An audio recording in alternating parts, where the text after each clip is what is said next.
اعوذ باللہ من الشیطان الرجیم، بسم اللہ الرحمن الرحیم۔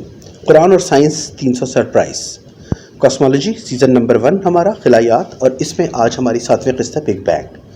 بگ بینگ کا نظریہ یعنی کائنات کی پیدائش کا نظریہ، یہ 1980 میں پہلی دفعہ ایلن گروس جو مشہور ماہر طبیعیات ہیں انہوں نے پیش کیا، اور سب سے مانا جانا مشہور اور معروف نظریہ جس پہ زیادہ تر سائنسدان متفق ہیں کائنات کی پیدائش کے حوالے سے، وہ نظریہ بگ بینگ ہی کا نظریہ ہے۔ آئیے اس نظریے کو دیکھتے ہیں۔ space.com کی ویب سائٹ 2023 کا article what is the big bang theory, اور اس میں بتایا گیا ہے دا big bang theory is the leading explanation, یہ سب سے اہم ترین اور لیڈ کرنے والی سب سے آگے جو توجہ پیش کی جا رہی ہے کائنات کے آغاز کی، وہ بگ بینگ ہی ہے۔ اور اس کو اگر ہم مختصراً بیان کریں آسان پیرائے میں، تو بگ بینگ ہے کہ کائنات جو تھی وہ پہلے ایک ذرے میں قید تھی، جیسا کہ ہم نے پچھلے قسط میں بتایا، انتہائی باریک، چھوٹا، گرم ترین اور سکڑا ہوا ذرہ، اور وہ پھٹا ہے، انفلیٹ ہوا ہے، یعنی کہ ایک دم سے انتشاری کی حالت میں گیا اور اسٹریچ ہوا ہے، پھر پھیلاؤ کا شکار ہو گیا، پھیلاؤ کا حامل ہو گیا، اور ان امیجنیبل اسپیڈ یعنی کہ جو روشنی کی رفتار جو کائنات کی معلوم ترین تیز ترین رفتار ہے، اس سے بھی زیادہ تیز رفتاری سے انفلیشن ہوئی اور پھیلنا شروع ہوا، اور پھر مور میئریبل ریٹ اور ایک پھر مناسب رفتار کا حامل ہوا جس کو پیمائش میں لایا جا سکتا ہے، اور پھر یہ کائنات وجود میں آ گئی 13.7 ارب سال پہلے۔ یہ جو دھماکہ ہے جس سے یہ ذرہ سنگولیرٹی کا پھٹا ہے یا یکجائی کا جو ذرہ پھٹا ہے، اس کو بگ بینگ کہتے ہیں۔ اس کے بعد space.com کا ایک بڑا اچھا شاندار آرٹیکل ہے 2022 کا، the history of the universe big bang to now in 10 easy steps. تو 10 آسان انہوں نے اسٹیپس میں بتا دیا کہ بگ بینگ سے آج تک کے جو حالات ہوئے، تو پوری کائنات کی تاریخ انہوں نے بیان کی۔ اور یہ آرٹیکل ہے، اس کا جو اسٹیپ نمبر 1 ہے وہ ہے ہاؤ اٹ آل اسٹارٹیڈ، اور اس میں آپ یہ دیکھیں کہ big being was not an explosion in space. چلیں اس سے پہلے یہ جو فوٹو ہے یہ بڑی اہم ہے، آپ کو پوری کائنات کی تاریخ ایک فوٹوگراف میں سمجھ آ جائے گی۔ ذرا اس کو دیکھ لیتے ہیں۔ یہ آپ جو روشنی کا بڑا سا دائرہ دیکھ رہے ہیں شروع میں الٹے لیفٹ سائڈ پہ، یہ ہے بگ بینگ کا دھماکہ، یہ جو ہو رہا ہے، اور یہ اس سے پہلے کوانٹم فلکچویشنز تھی جو اس سنگولیرٹی کی حالت میں اس ذرے کو پھاڑنے کا باعث بنی۔ اس کے بعد آپ دیکھتے ہیں جو روشنی کا جو غبارہ سے بنتا جا رہا ہے یا گلاس بنتا جا رہا ہے، اس کا سب سے نیچے کا جو پیندا ہے، جس کے سب سے نیچے کا سرا ہے، وہ بالکل چمکدار ہے۔ وہ کیا انفلیشن، جب ایک ایسی اسپیڈ سے کائنات پھیلی جس کا آپ اندازہ ہی نہیں لگایا جا سکتے، جس کی پیمائش ہی نہیں کی جا سکتی، انتہائی تیز رفتار، یہ ہوتی ہے انفلیشن۔ اس کے بعد آفٹر گلو اس کے دھماکے کی ایک لائٹ جو ہے وہ نمودار ہوتی ہے، جو کہ اس دھماکے کے 3,75,000 سال بعد اس کے نمونے نمودار ہوئے۔ اس کے بعد آپ دیکھیں کہ جو گلاس کا اگلا حصہ ہے وہ ڈارک ایجز ہیں، جو ظلمت کا ایک دور تھا، اور اس کے بعد سب سے پہلے ستارے جن کی روشنی نمودار ہوئی تقریباً بگ بینگ کے 400 ملین سال بعد، پھر گیلیکسیز، کہکشائیں اور سیارے بنے، اور اس کے بعد پھر ڈارک انرجی جس نے کائنات کو بہت زیادہ پھیلانا آگے شروع کر دیا۔ تو 13.77 بلین سال میں یہ کائنات بگ بینگ سے پھیلتی ہوئی آج ہماری موجودہ حالت میں ہے، اور 93 ارب نوری سال پھیل چکی ہے 13.77 یا قریباً 14 ارب سال کے عرصے میں۔ تو یہ اس کائنات کی ہماری پوری تاریخ ایک فوٹوگراف میں آپ نے دیکھ لی۔ اب یہ جو دھماکہ تھا، یہ ایک چھوٹے سے ذرے سے جو دھماکے کے بعد ہماری کائنات وجود پذیر ہوئی، اس کو کہتے ہیں بگ بینگ، اور یہ سب سے مصدقہ، مروجہ اور منظور شدہ نظریہ ہے کائنات کی پیدائش کے مختلف نظریات کے درمیان۔ لیڈنگ کنٹینڈر ہے یہ کہ کائنات کس طرح بنی، اور یہ بہت سے آگے کے مسائل کو بھی سولو کرتا ہے۔ کوئی اور نظریہ بہت سے مسائل کو مزید سوالات کھڑے کر دیتا ہے، لیکن بہت سی پیچیدہ جو تفاصیل ہیں اس کائنات کی پیدائش اور اس کے پھیلاؤ میں، اس میں سب سے زیادہ ان تفاصیل کا، ان سوالات کا جواب جو دیتی ہے وہ بگ بینگ تھیوری ہی دیتی ہے۔ تو قرین قیاس یہی ہے کہ یہی ایک طریقہ تھا کہ جس سے کائنات وجود میں آئی۔ اب ہم یہ دیکھتے ہیں کہ یہ جو دھماکہ تھا بگ بینگ، یہ بینگ کا لفظ جو یہ مناسب نہیں ہے، ہوا یہی تھا، یہ دھماکہ ہوا تھا، لیکن وہ دھماکہ وہ جو ہمارے جو اذہان میں دھماکے کا تصور ہے اس طرح کا دھماکہ ایک نہیں تھا، ایکسپلوژن نہیں تھا، ایکسپینشن تھی، ٹھیک ہے۔ تو سائلنٹ اسپلٹ تھا، میٹر اور انرجی الگ الگ ہوئے، اور اس کے بعد ان کا پھیلاؤ شروع ہوا۔ اب دھماکہ ہوتا تو کیسے ہوتا؟ دیکھیں، یہ میری بحث کا جو نقطہ ہے وہ یہ ہے کہ اس کو بگ بینگ نہیں کہیں گے، بگ اسپلٹ آپ کہہ دیں کہ کائنات میں زمین اور آسمان الگ الگ ہو گئے، میٹر اور مادہ جو تھا اور خلا یا اسپیس یا انرجی تھی وہ الگ الگ ہو گئی. اس کی جو سپریشن ہے اس کو آپ سائلنٹ اسپلٹ کہیں گے. سائلنٹ اس لیے کہ دھماکے کے لیے آواز کا ہونا ضروری ہے، آواز کو سننے کے لیے سامع کا ہونا ضروری ہے، سامع کا ظاہر زندہ یا وہ ہوش آواز رکھنا یا وہ حواس خمسہ کا حامل ہونا کہ وہ کم از کم سماعت کر سکے. تو ایسی تو کوئی چیز تھی نہیں، زندگی وجود میں آئی ہی نہیں تھی، کوئی جاندار موجود نہیں تھا بحیثیت سامع یا سننے والا. اس کے علاوہ خلا تو اب وجود میں آ رہی ہے، تو خلا میں ریڈیائی یا ہوائی وہ لہریں، آواز کی صوتی لہریں ہوتی ہیں جس پر آواز ٹریول کرتی ہے، وہ میڈیم ہوتی ہیں، ذریعہ اور وسیلہ بنتی ہیں، وہ بھی موجود نہیں تھی، وہ تو ابھی وجود میں آ رہی تھی. تو پھر دھماکے کی آواز کن ساؤنڈ ویوز پر ٹریول کرتی یہ بھی پاسبل نہیں تھا، اس لیے اس کو بینگ نہیں کہیں گے. یہ ہے مرکزی ایک نقطہ میری آج کی بحث کا بگ بینگ کے حوالے سے. اب ہم دیکھتے ہیں یہی بات سائنس بھی بتا رہی ہے اور ہم سائنسی حوالے دیکھتے ہیں. یہی space.com کا article how it all started یہ بتا رہا ہے، آپ یہ ریڈ انڈر لائن دیکھیں، دا big being was not explosion in space. Big bang جو تھا وہ خلا میں دھماکہ نہیں تھا.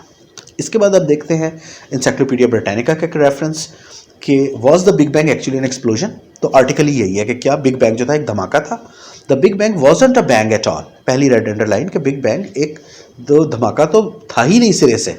اور آخری انڈر لائن آپ دیکھیں، دیر واز نو بینگ، کوئی دھماکہ نہیں ہوا تھا، جسٹ اے واسٹ ایکسپینشن، ایک دم بہت تیزی سے عظیم الشان ایک پھیلاؤ ہو گیا آف ایکسٹریملی کنڈنس مٹیریل. بہت ہی سکڑا ہوا جو مٹیریل تھا، سکڑاؤ کی حالت میں ملا جلا جو بام یکجا تھا، وہ ایک دم بہت تیزی سے پھیل گیا. یہ تھا، دھماکہ نہیں ہوا تھا. اس نقطے کو آپ ابھی اپنے ذہن میں محفوظ رکھیں کہ یہ آواز والا دھماکہ نہیں تھا جو ہم عموماً تصور کرتے ہیں. اس کے بعد ہاؤ اسٹف ورکس پہ آپ ایک اور آرٹیکل دیکھتے ہیں، how the big bang theory works 2021 کا.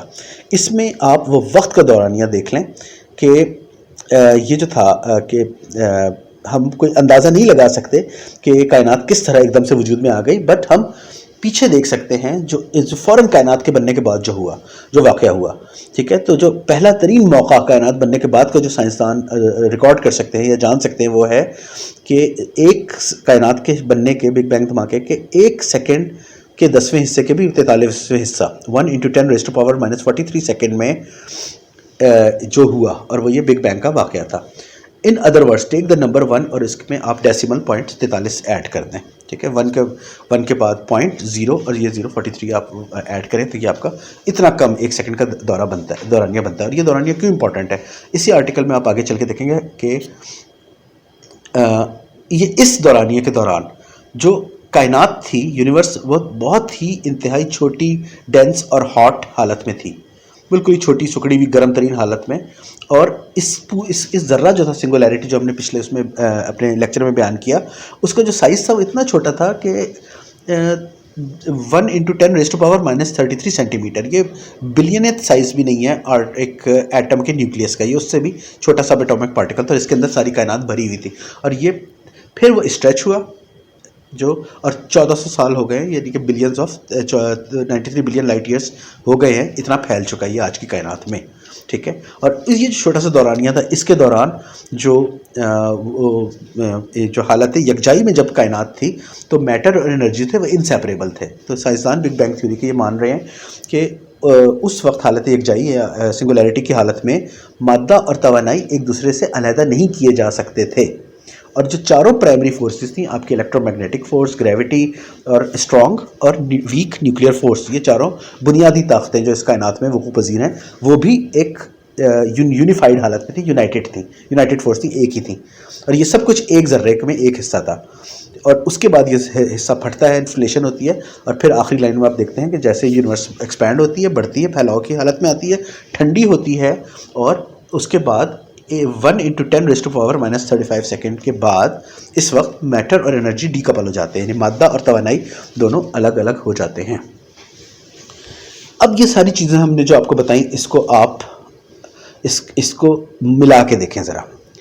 ایک چھوٹا سا ذرہ جو ایک ایٹم کے نیوکلیس سے بھی اربع گنا چھوٹی حالت میں ہے، انتہائی گرم ہے، انتہائی زیادہ والیوم یا کمیت کا حامل ہے، اس کی ڈینسٹی جو ہے، اور اس کے بعد یہ پھٹتا ہے جس کو آپ کہیں گے بگ بینگ. لیکن جو بینگ ہے وہ دھماکہ نہیں ہے، سائلنٹ اسپلٹ ہے، اور پھٹ کے یہ دونوں چیزیں اس میں سے نکل کے الگ ہو جاتی ہیں. دو چیزیں، مادہ اور انرجی، جو پہلے ایک تھی یہ الگ الگ ہو گئے، اور وہ جو چاروں قوتیں تھیں وہ بھی الگ، ایک قوت سے چار قوتوں میں تقسیم ہو گئیں. مادہ اور توانائی، میٹر اور انرجی. عربی تکلم میں ہم عموماً آسمان کو خلا، انرجی، اسپیس یہ سب کہتے ہیں. اور مادہ جو زمین ہے ہماری، الارض ہے، یہ مادے کی بنی ہوئی ہے، ٹھوس حالت میں ہے، تو اس کو ٹھوس حالت میں چیزوں کی اس کو الارض کہہ سکتے ہیں. مادے سے جو بھی وجود پذیر اور جتنے بھی اجسام ہوں، مریخ سیارہ بھی اپنی ایک زمین رکھتا ہے، اس کو بھی آپ ارتھ کہہ سکتے ہیں. یورینس، نیپچون، اور جو ٹھوس سیارے ہیں گیشیس فارم سے زیادہ، مرکری ہو گیا آپ کا، وینس ہو گیا، یہ سب جو ہیں ان میں آپ ان کو ٹھوس اجسام آپ کہہ سکتے ہیں. سورج کی جو کور ہے وہ بھی ٹھوس ہو سکتی ہے. ستارے، نجوم، کواکب، شہابیے، یہ سب ٹھوس حالت میں. تو یہ سب ان کی ایک زمین ہے، ایک سرفیس ہے، ایک فلیٹنس ہے ان کے اوپر، ان کی ایک سطح ہے، تو اس کو آپ الارض کہیں گے. تو تمام مادہ ارض کا حامل ہے، یہ اراضی کا حامل ہے. تو الارض سے مراد ہم مادہ لیں گے ٹھوس، اور تاکہ اس کو ڈسٹنکٹ کر کے بیان کیا جا سکے. اور جو خلا ہے، اسپیس ہے، انرجی ہے، جس میں cosmic microwave background بھی ہے، نیوکلیئر فورسز بھی ہیں، الیکٹرو میگنیٹزم بھی ہے، روشنی بھی ہے، فوٹونز بھی ہیں، وہ سب ایک خلائی یا گیشیس سی فارم رکھتے ہیں. تو اس کو آپ السما، آسمان کے حصوں سے تشبیہ دیں گے. اور یہ پھٹ کے پھیلی، اور یہ پھٹنا جو تھا بگ بینگ تھا، اور یہ دھماکہ نہیں تھا، اور یہ عدم سے وجود میں آئی. جو یونیورس فرام نتھنگ ہمارا پچھلے سے پچھلا چیپٹر تھا. تو اب ہم قرآن کی طرف رجوع کرتے ہیں، اور مختصر اختصار کے ساتھ، وضاحت کے ساتھ ایسا بیانیہ دیکھتے ہیں جو اس پوری بگ بینگ کی تھیوری کو چند الفاظ میں، ایک جملے میں سمیٹ کے رکھ دے، جو ایک پی ایچ ڈی اسکالر کو بھی سمجھ آ جائے اور ایک گڈری اور گلہ بان کو بھی سمجھ آ جائے. آئیے دیکھتے ہیں. سورہ فاطر آیت نمبر 1. الحمدللہ فاطر السماوات والارض. حمد اللہ کی جس نے آسمانوں اور زمینوں کو عدم سے پھاڑا. یہاں آپ دیکھیں السماوات والارض کا، یہ دونوں جمع کے صیغے استعمال ہو رہے ہیں. آسمانوں اور زمین، یعنی کہ 7 کائناتیں، ان کا بیک وقت جو آغاز ہوا ہے یہ اس بگ بینگ کے دھماکے سے ہوا ہے. لیکن وہ دھماکہ ہونے کے بعد پھر ان ساری کائناتوں کے قوانین مختلف ہیں، لیکن ان کو عدم سے پھاڑا. فاطر، فاطر کہتے ہیں فطرت پر واپس پلٹنا، یعنی اپنی اوریجنل حالت پہ ہونا. اور کائنات اپنی اوریجنل حالت میں کچھ بھی نہیں تھی، عدم کا شکار تھی، یونیورس فرام نتھنگ. اسی لیے بدیع السماوات والارض ہے اللہ، ابتدا کی، اور ابتدا کچھ نہ ہونے سے ہوتی ہے. ٹھیک ہے، 1 سے سٹارٹ نہیں ہوتا، 0 سے سٹارٹ ہوتا ہے، تو 0 کچھ بھی نہیں ہوتا. تو اس آیت سے آپ کو کتنا کچھ پتہ لگ رہا ہے کہ اللہ نے عدم سے کائنات کو پھاڑا، اور پھاڑا تو بینگ وہ ہے، اور اس میں سے زمین اور آسمان برآمد ہوئے. لیکن مزید وضاحت کے ساتھ سورہ انبیاء کی آیت نمبر 30 اس واقعے پر روشنی ڈالتی ہے. اولم یر الذین کفروا، کیا کفر کرنے والے نہیں دیکھتے، ان السماوات والارض کانتا رتقا ففتقناہما، کہ وہ نہیں دیکھتے کہ آسمان اور زمینیں باہم یکجا تھیں، پھر ہم نے انہیں الگ الگ کر دیا، ڈی کپل کر دیا. پہلے انسیپریبل تھیں، ٹھیک ہے، باہم یکجا تھیں، انسیپریبل تھی، رتق کی حالت میں تھیں، پھر ہم نے ان کو فتق کر دیا، یعنی الگ الگ کر دیا. ٹھیک ہے، تو کپلنگ، انسیپریبلٹی اور ڈی کپلنگ، ان کی آئسولیشن، ان کو الگ الگ کر دیا. کس کو؟ میٹر اور انرجی کو. ایک قوت کو 4 میں الگ الگ کر دیا، جو فورسز آپ کی یونیورسل فورسز ہیں.